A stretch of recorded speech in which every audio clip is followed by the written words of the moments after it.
Yeah.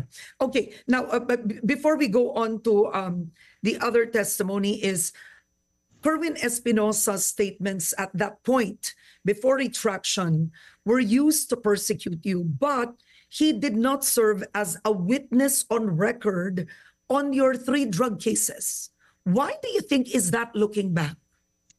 Maybe, maybe the prosecutors in my three cases already knew or already sensed that they would have an uncooperative witness, meaning that at a proper time in the course of his testimony before the courts and the witness stand, there is a high probability that he will be taking back his words. And he did. Now, and he did.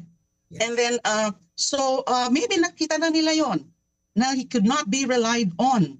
But then DOJ was also under, sort of compulsion, especially under a Duterte guy, a loyalist, Secretary Aguirre, to really build up those cases, even if these are really weak cases, because the very credibility of their principal witnesses are in question. Isa pa nga yan, Karen, yung sinasabi ngayon ni Senator Bato.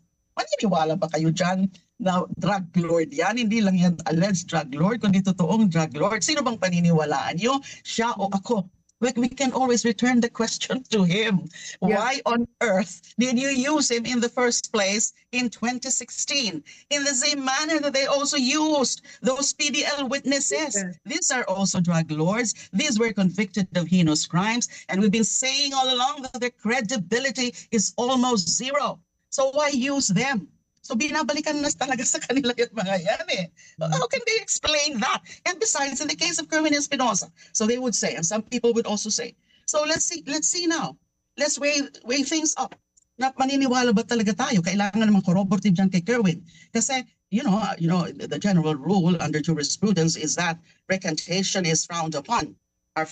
You don't easily believe recantation, but it doesn't mean that you will no longer listen to the recantation. It doesn't mean that the courts or whichever forum would no longer look at the entire circumstances.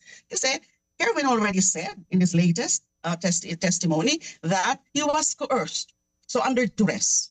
Now, that's the proof that he was under duress. That's his personal knowledge. Now, in his recantation, is there any proof that can also indicate that he is now also being coerced, or that he was paid, or promised anything in exchange for his recantation? There is absolutely none. There is no indication at all, because the atmosphere is such. You cannot think naman that the BBM administration has coerced him when it was him who, if I understood it correctly, he was the one who offered to the Quadcom committee na meron din siyang pwedeng sabihin, especially in light of the questionable summary killing of his father, right? So, common sense. Okay. So kumbaga, this is the domino effect